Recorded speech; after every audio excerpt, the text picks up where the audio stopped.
سلام دوستای عزیزم، امیدوارم که حالتون عالی باشه. طبق قولی که بهتون داده بودم آموزش این کلاه فرانسوی رو براتون تهیه کردم. قبل اینکه برین آموزش رو ببینیم با لایک و کامنت از این آموزشمون حمایت کنید. حالا بفرمایید برین آموزش این کلاه فرانسوی جذابمون رو ببینیم.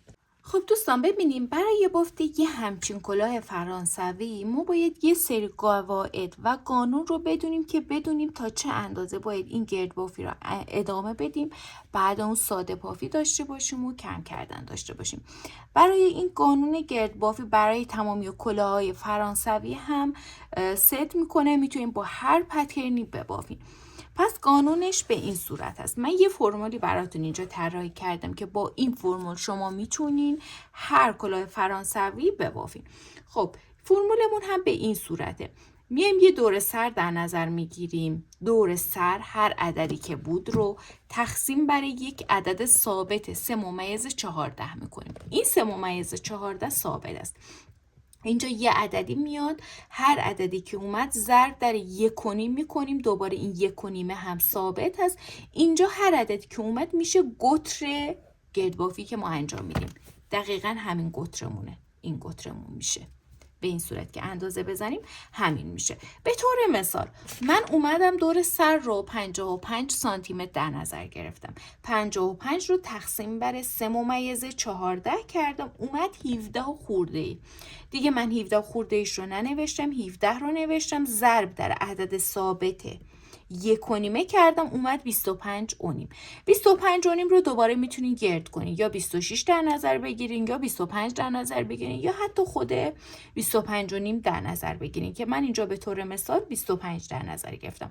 پس قطر گرد بافی که اینجا بافتم برای این کلاه شده 25 سانتی متر. حالا برای مثال میخوایم برای دور سر 52 سانتی متر، برای دور سر 52 سانتی متر میخوایم این فرمول رو اجرا کنیم. 52 تقسیم بر 3/14، ببینید به این صورت میشه 52 تقسیم بر 3/14 میاد 16 خورده ای که من اینجا عدد 16 رو در نظر میگیرم، ضرب در عدد ثابت 1.5 میکنیم. اینجا یه عدد ثابتی داشتیم دیگه، ضرب در 1.5 میکنیم. پس میایم 16 رو ضرب در 1/9 میکنیم، عددش میاد 24 سانتی متر. پس برای دور سر 52 سانتی متر قطر گرد بافی که ما باید انجام بدیم به اینجا میگن قطر باید 25 سانتی متر باشه. یعنی اون گرد بافی که ما هی باید ببافیم و افزایش بدیم، وقتی که به این حالت ما متر رو روش میذاریم، ببینید بچه ها، وقتی به این صورت متر رو روش میذاریم باید بشه به اندازه 24 سانتی متر. الان برای این کار 27.5 سانتی متر، یعنی این کلاه برای دور 56 سانتی متر است. خب پس شما هر دور سری که داشته باشیم با این فرمول به راحتی میتونیم اون قطر رو به دست بیاریم. وقتی به اندازه قطر دلخواهت بافتید دیگه کم کردنش اینا خیلی راحته. خب بریم با هم شروع کنیم برای بافته. خب دوستان ببینید، من این کلاه رو با نخ آلیز آنقراغول بافتم. قبلا یادتون باشه یه شال گردن بافته بودم که دقیقا همون پترن رو اجرا کردم که یه کلاه فرانسوی باهاش بافتم که با هم دیگه ست بشن و نخشم به این صورت آلیز آنقراغول. ولی الان برای آموزش میخوام یه همچین نخ استفاده کنم با قلوب شماره 4. شروع بافتمون با یه حلقه جادویی هست. به این صورت نخ رو میندازیم دور انگشتمون، یک دور ببین به این حالت ضرب دری میچرخونیم، قلاب رو از زیر اولین نخ عبور میدیم، دومین نخمون رو میکشیم میاریم به این حالت یک دور میچرخونیم، با نخی که به کلاف وصل است یه نخ میگیریم و یه زنجیره میزنیم که به این صورت یک حلقه جادویی برامون درست میشه. یه زنجیره زدیم، 1 2 تا زنجیره دیگه هم میزنیم که بشه 3 تا زنجیره برای تنظیم ارتفاع. بعد داخل حلقه رو پر میکنیم با 16 تا پایه بلند. نخو میندازیم روی قلابمون، وارد حلقه میشیم، یک نخ میکشیم، ببینید به این صورت پای بلندمون رو میبافیم. نخ روی قلاب وارد حلقه میشیم، نخ میکشیم، 3 تا نخ روی قلاب داریم، یه نخ میگیریم، 2 تای اولی رو یکی میکنیم و بعد اون 2 تای دومی رو. به این ترتیب داخل حلقه باید 16 تا پایه بلند داشته باشیم. خب بعد اینکه 16 تا پایه بلند بافتیم، این نخ کوتاهمون رو به این حالت میکشیم که این حلقه برامون جمع بشه. خب بعدش میایم روی اولین پایه بلندی که اینجا بافته بودیم به این حالت از زیر گندمیش به این صورت عبور میدیم، نخ میکشیم، از نخ روی قلابمون هم عبور میدیم. به این صورت ابتدا و انتها رو به همدیگه اتصال دادیم. بعد میایم 1 2 3 4 4 تا زنجیره میزنیم، 3 تا برای پایه بلند، یه زنجیره برای فاصله. بعد اون نخو میندازیم روی قلابمون، میریم روی پایه بعدی که اینجا هست، از زیر گندمیش عبور میدیم، نخ میکشیم، اینجا یه پایه بلند به این صورت میبافیم. دوباره میایم یه زنجیره میزنیم، نخ روی قلاب، روی پایه بلند بعدی که اینجا میشه از زیر گندمیش به این صورت قلابمون رو عبور میدیم، نخ میکشیم، دوباره یه پایه بلند اینجا میبافیم. به این صورت میشه. دوباره یه زنجیره، نخ روی قلاب، روی پایه بلند کناری. پایه نه جا میذارید نه چیزی. دقیقا روی همه پایه بلند ها باید یه پایه بلند یه زنجیره ببافید. یه زنجیره رو زدیم، نخ روی قلاب، روی پایه بلندمون از زیر گندم عبور میدیم، نخ میکشیم و یه پایه بلند میبافیم. دوباره یه زنجیره میزنیم و دوباره بعدی پایه بلند میبافیم. به این ترتیب ادامه میدیم تا برسیم به انتهای رجمون. خب دوستان ببینید به این ترتیب بافتیم، باید بشمارین اینجا 16 تا پایه بلند داشته باشین. خب که ما بینشون هم یه دونه زنجیر است. وقتی بافتی رسیدی به انتهای رجت 1 2 3 روی این سومین زنجیره که زده بودی روش به این حالت قلابت رو عبور میدی، نخ میکشی و یه بست به این صورت میزنی. دوباره ابتدا و انتها رو به هم دیگه اتصال دادیم. حالا دیگه از این رج به بعد ما در این فضاهای زنجیره تک زنجیره‌ای که میزنیم بافتمون رو میخوایم ادامه بدیم. حالا چیکار میکنیم؟ میایم داخل این فضایی که اینجا قرار داره قلاب عبور میدیم، یه نخ میکشیم، دوباره یه بس میزنیم، خودمون رو هدایت میکنیم داخل این اولین فضای خالی که اینجا قرار داره. دوباره میایم 1 2 تا 3 تا، دوباره 3 تا زنجیره میزنیم. دقت کنید فقط 3 تا زنجیره میزنین، نخو میندازین روی قلابتون. دوباره همین فضا در همین قسمتی که بست داده بودیم اینجا یه پایه بلند به این صورت میبافین. بعد اون میان یه زنجیره میزنین، دوباره نخ روی قلاب، میرین در فضای تک زنجیره کناری 2 تا پایه بلند دوباره میبافین. یه پایه بلند، نخ روی قلاب، همینجا دوباره یه پایه بلند دیگه میبافین. به این ترتیب میشه. دوباره یه زنجیره میزنین، نخ روی قلاب، در این فضای تک زنجیره کناری اینجا دوباره میاین 1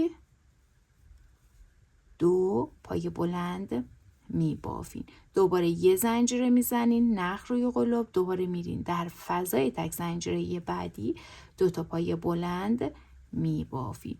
خب ببینید بچه‌ها به این ترتیب میشه. یعنی در این فضاهای تک زنجیره ما 2 پایه بلند میبافیم. خب به این ترتیب ادامه میدیم تا انتها برسیم. یه همچین پترنی برامون درست شده. حالا دوباره میایم یه زنجیره اینجا میزنیم، دوباره میایم اینجا روی سومین زنجیره که زده بودیم 1 2 3 اینجا میشه.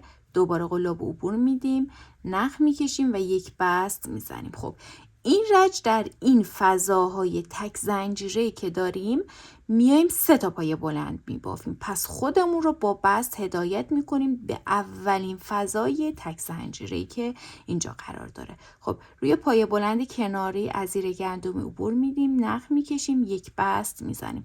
دوباره داخل این فضای تک زنجیره‌ای هم به این صورت یک بست میزنیم، میایم 1 2 3 3 تا زنجیره میزنیم، دوباره داخل این فضای اول 2 پایه بلند دیگه میبافیم که به اون 3 زنجیره بشه 3 تا پایه بلند. ببینید به این صورت شد. حالا اینجا از این رج به بعد شما میتونین هم اینجا یه زنجیره بزنین هم 2 زنجیره بزنین. بس که به ضخامت نختون داره، هر کدوم رو که دوست داشته باشین میتونین انجام بدین که من اینجا میخوام 2 تا زنجیره بزنم.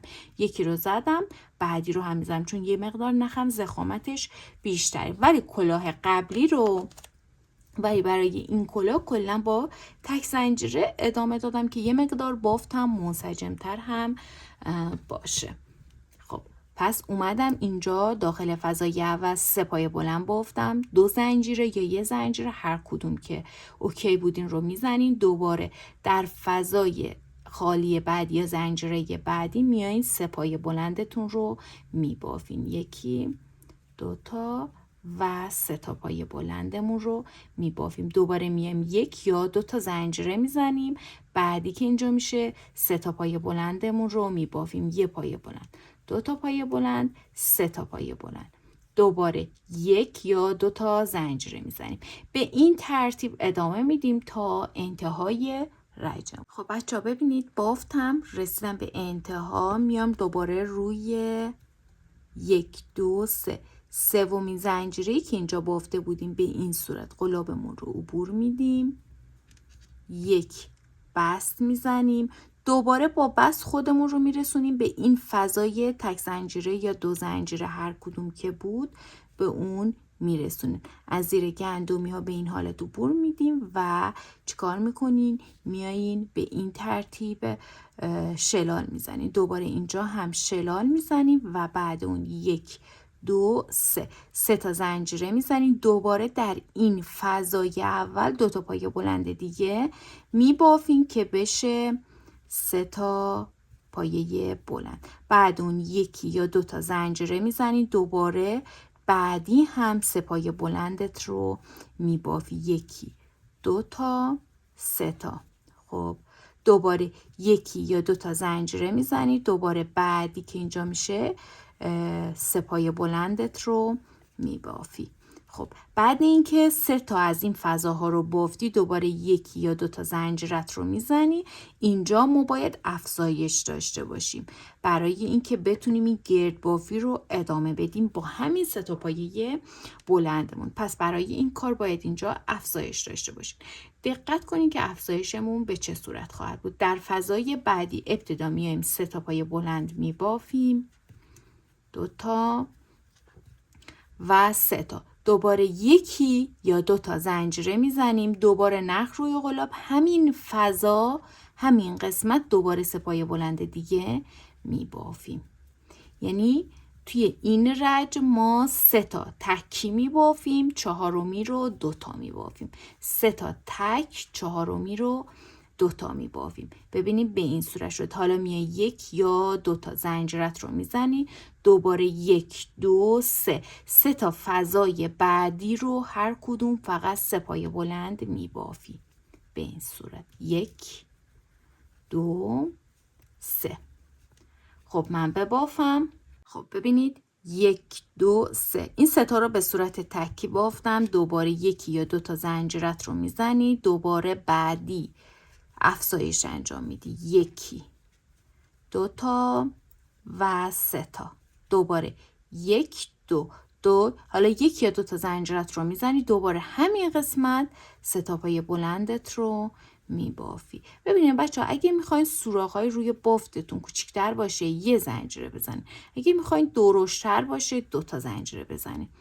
خب پس یه زنجیره هم جوابه، 2 تا زنجیره هم جوابه. پس بعد اون میایم 1 2 3 3 تا تکی، بعدی افزایش. 1 2 3 3 تا تکی، بعدی افزایش. به این روال تا اینکه برسیم به انتهای رجم. بافتم، رسیدم به انتها. دوباره 2 تا زنجیره رو زدم. 1 2 3. روی سومین زنجیرمون دوباره میایم 1 بست به این ترتیب میزنیم. بعد اون میایم بست میزنیم. با بست خودمون رو میرسونیم به اولین فضای تک زنجیره. این رجمون هم 1 2 3 4 تا از این خونه ها رو 3 تایی میبافیم. خونه پنجم دوباره همین افزایش رو ادامه میدیم. یکی رو با هم دیگه ببافیم. 1 2 3 3 تا زنجیره همینجا 2 پایه بلند دیگه میبافیم. بعد اون 1 یا 2 تا زنجیره میزنی، دوباره بعدی 3 پای بلندت رو میبافی. پس 4 تا از این خونه ها باید به صورت 3 تا پای بلند باشه. اونا رو ببافم. 1 2 3 4 تا رو بافتم. خونه بعدی که اینجا میشه، اینجا باید افزایش داشته باشم. 1 یا 2 تا زنجیرت رو میزنی، 3 پای بلند اولت رو میبافی، 1 2 تا و 3 تا. بعد اون 1 یا 2 تا زنجیره میزنی، بعد دوباره همین قسمت 3 تا پای بلند بعدی رو میبافی.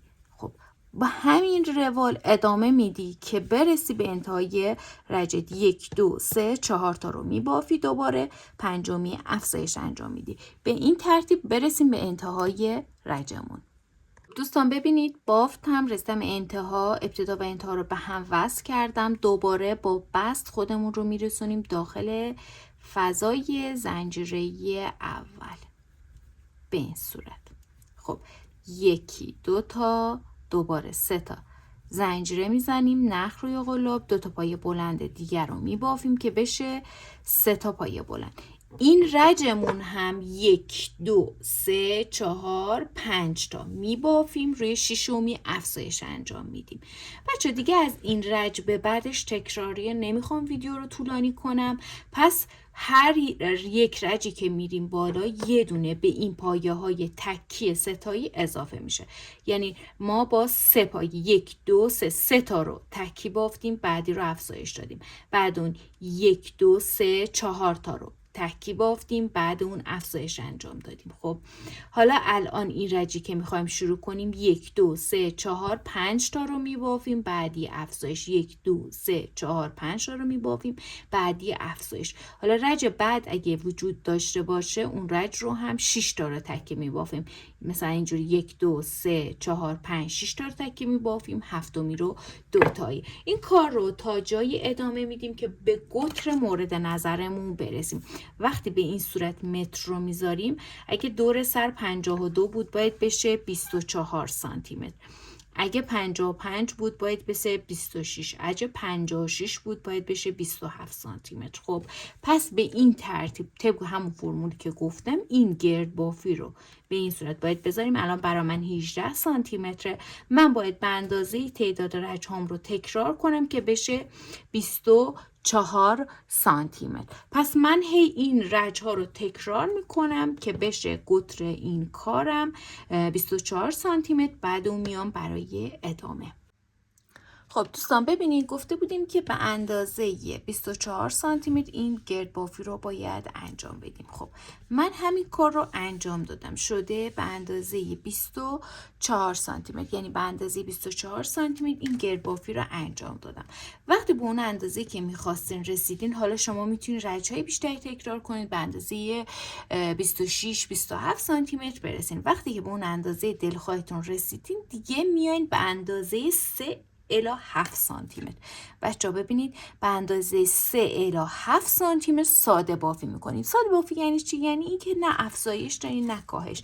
یعنی همین تعداد رج‌هایی که اینجا داری رو همینا رو تکرار میکنی. همین فضاهای زنجیره‌ای که داری 3 تا پایه بلندت رو میبافی. ببین با شلال خودم رو برسونم داخل اولین فضای تک زنجیره، 1 2 تا 3 تا زنجیره بزنم، دوباره همین قسمت میایم 2 تا پای بلندمون رو میبافیم. بعد اون 1 یا 2 تا زنجیره میزنیم، دوباره فضای بعدی پای بلندمون رو میبافیم.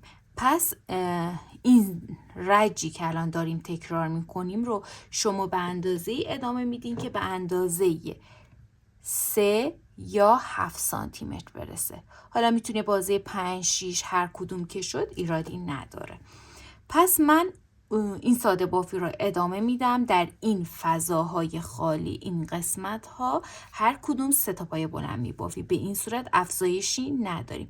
اینجا 3 تا پایه بلند، 3 تا پایه بلند، 3 پایه بلند، ما بینشون هم 1 یا 2 تا زنجیرمون رو میزنیم. ببینین بچه‌ها الان اینجا 3 پایه بلندم رو بافتم، 2 زنجیره زدم، نخ روی قلاب، بعدی که اینجا میشه 3 پایه بلندم رو میبافم. خب دوباره یکی یا دو تا زنجیرم رو میزنم، دوباره بعدی 3 پای بلندم رو میبافم. خب این ساده بافی رو ادامه میدیم تا به اندازه 3 الی 7 سانتی متر برسیم و بعد اون میایم برای کم کردن کلاهمون. نگران زاویه دار، اینم بهتون بگم، نگران زاویه دار یه کوچولو یه نمور زاویه داره دیگه بافتمون. وقتی میخوایم اینجا ساده بافی انجام بدیم این زاویه هم از بین میره. بعد تموم شدن بافتمون هم یه بخاری هم بهش میدیم که بافتمون فوق العاده جذاب میشه.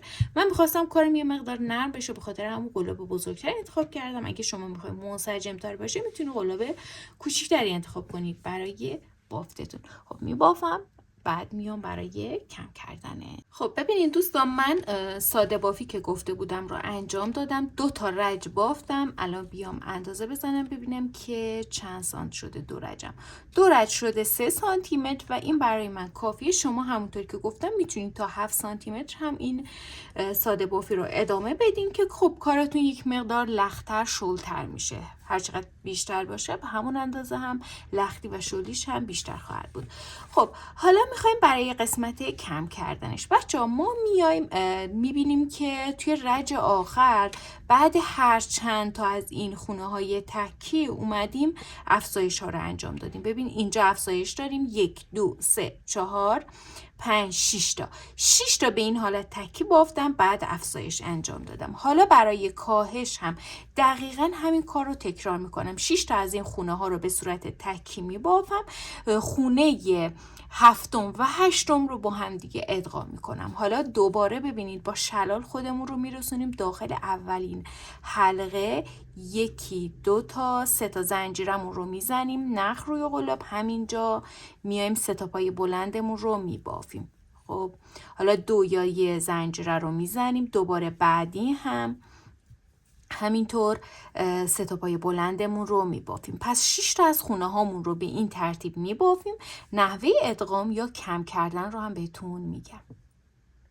خب بچه ها ببینید 1 2 3 4 5 6 تا رو بافتم، 2 تا زنجیره رو زدم، نخو میندازم روی قلابم، میام پایه 7 که اینجا هست، یعنی حلقه 7 که اینجا هست، نخش رو میکشم، یه مرحله از باف رو میبافم، دیگه ادامه نمیدم.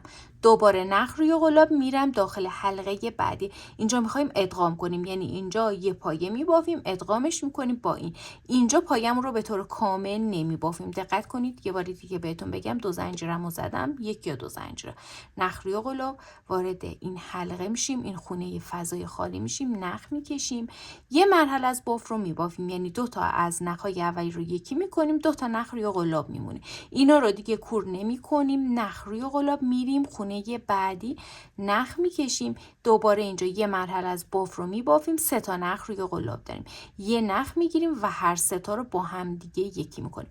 الان اینجا این خونه و این خونه با هم دیگه ادغام شدن، تبدیل شدن به یه خونه. دوباره اینجا اون 2 تا پایه بلندمون رو میبافیم، 1 و 2 تا. خب دوباره روند رو تکرار میکنیم، 2 زنجیره، بعدی 3 تا پایه بلندمون رو میبافیم، 1 2 تا و 3 تا پای بلندمون. خب دوباره 1 یا 2 زنجیرمون رو میزنیم، دوباره اینجا میایم 6 تا پایمون رو 6 تا خونه رو میبافیم، باز هم ادغام داریم. خب پس من اون 6 تا رو ببافم. خب بچه‌ها ببینید من 6 تا رو بافتم. ببینید این خونه 7 رو که حساب نمی کنیم، کم کردیم، باش کاری نداریم. ما اینجا این 2 تا رو ادغام کرده بودیم دیگه. با این شروع میکنیم، 1 2 3 4 5 6 تا. 6 تا رو بافتیم، دوباره 1 یا 2 زنجیره میزنیم، نخ روی قلاب، خونه بعدی که اینجا از یه مرحله از پای بلندمون رو میبافیم، نخ روی قلاب، بعدی که خونه 8 هست، اینجا دوباره یه مرحله میبافیم، 3 تا نخ روی قلاب رو یکی میکنیم. الان این خونه با این خونه ادغام شد. دوباره 1 2. خب 3 تا پای بلندمون رو بافتیم، 1 2. دوباره میریم بعدی، 3 تا پای بلندمون رو میبافیم. خب به این روش، یعنی 6 تا پایه میبافی، 6 تا خونه رو میبافی. بچه یه نکته، 6 تا خونه با این میشه ها، یعنی ما اینو در عوض افزایش دادن کم کردیم، اینو حساب نمی کنیم، با این خودش رو هم میشموری. 1 2 3 4 5 6 اینجا میشه. اینجا دوباره ادغامت رو انجام میدی، یعنی کاهش رو انجام میدی. خب به این ترتیب ادامه میدم تا انتهای رج، بعدش ببینید بچه‌ها داره قشنگ این کلاه خودش رو میگیره، یعنی کلاه فرانسوی شکلش رو میگیره. وقتی کم کردن رو انجام میدین خودش شکلش درست میشه. ببینیم بافتم، رسیدم به انتهای رجم. آخرین کم کردنم اینجا بوده. بعدش 1 2 3 تا خونه بافتم. این رجی که میخوایم شروع کنیم رو دقت کنیم. 2 تا یا یه زنجیره رو میزنیم، میای روی سومین پایت یا سومین زنجیری که زدی بس میزنی، خودت رو هدایت میکنی داخل اولین فضای خالی که اینجا قرار داره. خب بچه ببینید 1 2 3 4 تا. خب 1 2 3 4 تا بود. پنجمی بعد خب این رجی که الان شروع میخوایم بکنیم به هر 5 تا، یعنی 5 تا از اینها میبافیم، 5 تا از این خونه ها رو میبافیم، ششمی و هفتمی رو ادغام میکنیم. از اون جایی که اینجا ما باید یک کم کردن داشتیم دیگه، چون تعدادش به صورتی اومد که نتونستیم کم کنیم، پس کار میکنیم 1 2 3 4 تا از این رج قبلی حساب میکنیم، یه دونم از اینجا، پنجمی شد این. حالا این خونه و این خونه رو با هم ادغام میکنیم. حالا اگه خیلی سختتون هست بیاین اینجوری کنین، اولی و دومی رو با هم توی این رج ادغام کنید، بعد 5 تا ببافین دوباره ادغام کنید. خب میایم ببینید 1 2 تا 3 تا زنجیره میزنم اینجا دیگه، اینجا بافتی انجام نمیدم، نخ روی قلاب میرم خونه بعدی. به این صورت پایمو میبافم، 1 2 تا 3 تا به این ترتیب میشه. دوباره 1 2، یعنی این خونه با این خونه ادغام شد بچه ها. 1 2 تا زنجیره رو میزنیم، دوباره 5 تا خونه میبافیم که اولیش رو بافتیم، اینم دومیش. ببینید چی شد بچه ها اینجا. بذاریم باز کنم، اصلا کلا بستش رو هم باز کنم اینجا رو یه بار دیگه بهتون بگم که به چه صورتی میشه. ببینید اینجا بعد اینکه کم کردن رو انجام دادیم 1 2 3 4 تا از این خونه ها رو بافتیم ما. خب حالا رجی که الان میخوایم شروع کنیم باید 5 تا از اینا ببافیم، بعد کم کردنش رو انجام بدیم. ما 4 تا رو از اینجا حساب میکنیم، 4 تا اتصالمون رو انجام میدیم، ابتدا و انتها رو به هم دیگه با شلال وصل میکنیم، با شلال خودمون رو میرسونیم داخل فضای اولیه. خب وقتی که اتصالت رو انجام دادی 1 2 3 4 5 با این اولین خونه رج بعدی میشه 5 تا دیگه. خب پس اینجوری حساب میکنیم. پس ما این 4 تای رج قبلی رو هم آوردیم اینجا، ابتدای کار حساب کردیم. میایم 1 یا 2 یا 3 تا زنجیره میزنیم، نخ روی قلاب دیگه، پایه های بلند اینجا رو نمیبافیم چون میخوایم این خونه رو کم کنیم. میایم خونه بعدی رو میبافیم، یعنی 3 تا پایه بلند خونه بعدی رو میبافیم، پس 2 یا 3 تا زنجیره میزنیم. خب شد اولین خونمون 2 تا زنجیره، اینم شد دومی خونمون، باید 5 تا ببافیم. دومی خونه 1 2 زنجیره، سومی خونه اینا رو یه مقدار سریع ببافم، سومی خونه 1 2، چهارمین خونه 2 3 1 2 و این هم پنجمین خونه. خب 5 تا که خونه رو بافتین میایین چی کار میکنین؟ دوباره این کم کردن رو انجام میدین، یعنی ادغام رو دوباره انجام میدین. خب 1 2 تا رو میزنی، این خونه با این خونه قراره ادغام بشه، نخ روی قلاب میریم اینجا، نخ میکشیم، یه مرحله از باف رو میبافیم دیگه، ادامه نمیدیم، نخ روی قلاب میریم خونه بعدی، یه مرحله میبافیم، 3 تا نخ روی قلاب رو با هم یکی میکنیم، دوباره نخ روی قلاب اینجا، 2 تا پای بلند بعدی رو میبافیم، دوباره 1 2 تا زنجیرت رو میزنی و به همین صورت ادامه میدی. ببینید به این صورت میشه. پس من دوباره میبافم میرسم انتها. اینجا کجا بود ابتدای رجمون بچه؟ اینجا هستا، یعنی مشخصه، ولی خب اگه حس میکنی مشخصین مارکر هم بزنین. اینجا میشه ابتدای رجمون، ما بستمون رو اینجا میزنیم، قراره که بست اینجا زده بشه چون این خونه ادغام شده.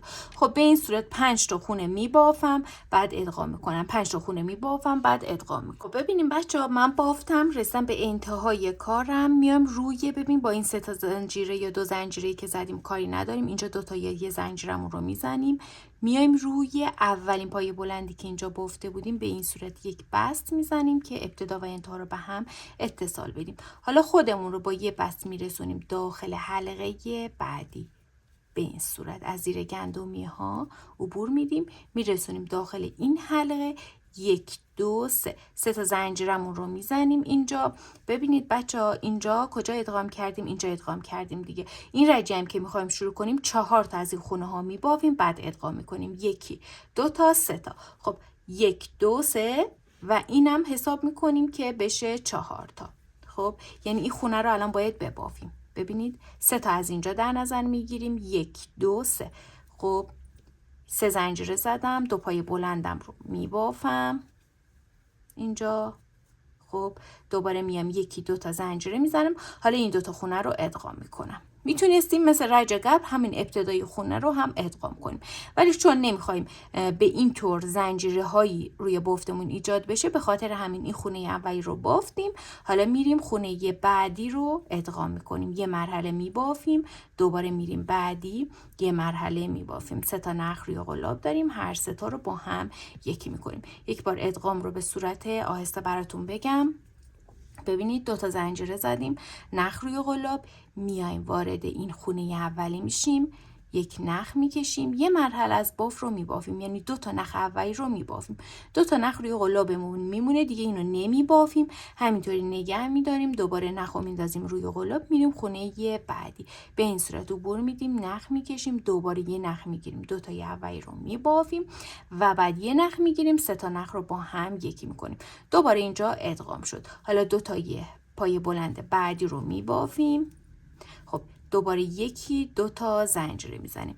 خب اول خونه رو بافتیم، 1 2 3 4 تا. باید 4 تا از این خونه ها رو ببافیم، دوباره ادغاممون رو انجام بدیم. خب من ببافم این 4 تا رو، بعد میام نکات لازم رو هم بهتون میگم. خب ببینید 1 2 3 4 تا رو بافتم. خب الان میخوام دوباره ادغام کنم این خونه و این خونه رو با هم یکی میکنم. نخ روی قلاب وارد این قسمت میشم، نخ میکشم، به این صورت یه مرحله میبافم، دوباره نخ روی قلاب، میرم خونه بعدی، نخ میکشم، یه مرحله میبافم. حالا 3 تا نخ روی قلاب داریم، هر 3 تاش رو با هم یکی میکنیم. خب ادغاممون رو انجام دادیم. دوباره این قسمت، دوباره میایم 2 تا پای بلند دیگر رو میبافیم. خب به این ترتیب تا انتهای رجمون تکرار میکنیم. رج بعدی هم که بخوایم شروع کنیم 3 تا خونه میبافیم و بعد کم کردن رو ادامه میدیم. ببینید به این صورت میشه این کلاهمون. خب یه بخاری هم بهش بدیم، کاملا شکل کلاه فرانسوی رو به خودش میگیره. ببینید به این صورت شده. خب نکته که وجود داره توی کم کردن، ما باید کجاها کم کنیم و به چه صورتی کم کنیم. ببینید شما این کم کردن رو تا جایی انجام میدین که این قسمتش به اندازه دور سر باشه. مثلا منی که میخوام دارم برای دور سر 52 سانتی متر میبافم، وقتی متر رو به این صورت دور تا دور این کار قرار میدیم، به این حالت قرار میدیم، این باید بشه 52 سانتی متر. خب ببینید الان این 60 سانتی متره، پس من باید این کم کردن رو تا جایی ادامه بدم که وقتی متر رو میذارم دور تا دور این کار بشه 52 سانتی متر، یعنی برگردیم به اون اندازه دور سره. وقتی به اون اندازه دور سر رسیدیم دیگه کم کردن تموم میشه، شروع میکنیم به بافت کشبافت لبه کلاهمون. خب من این کم کردن رو ادامه بدم، میام برای کشبافتش. دوستان عزیز ببینید من کم کردن رو 3 پایه، یعنی 3 تا از این پایه ها در میان ادامه دادم. 1 2 3. خب بعد دوباره اومدم کم کردم، اینجا هم کم کردن داشتم. خب تا این اندازه انجام دادم، این اندازه اوکی هست دیگه، بیشتر از این نمیخوام کم کنم. اما برای قسمت لبه کلاه که قسمت کش بافت است، ما یک رج میایم روی همه پایه ها یه پایه بلند میبافیم.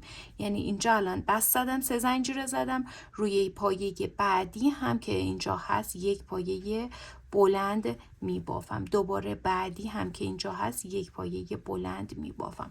و اما نکته‌ای که وجود داره در این فضاهای 1 یا 2 زنجیره‌ای، اگه کلاهتون دهنش لبه کلاهتون خیلی گشاد هست، میتونین اینا رو ندید بگیرین، مستقیم بیاین روی این 3 تاها پایه بلندتون رو ببافین.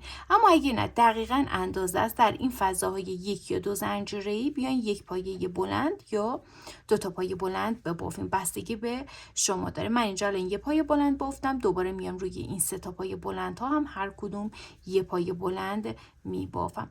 پس به این ترتیب این قسمت ها رو پر میکنید با پایه بلند، یعنی دور تا دور کار باید پر بشه با پایه بلند. اینجا فضای زنجیره هست، یه پایه بلند میبافم، روی این 3 تا پایه ها هر کدوم یه دونه پایه بلندم رو میبافم. خب به این ترتیب ادامه میدم تا برسم به انتهای رجم به این صورت. و حتما هم یه پرووی بکنیم که ببینین این قسمت کلاه اندازه هست یا نه. ببینید به این صورت قشنگ خودش گرد میشه وقتی که کم کردم به طور کامل انجام بشه.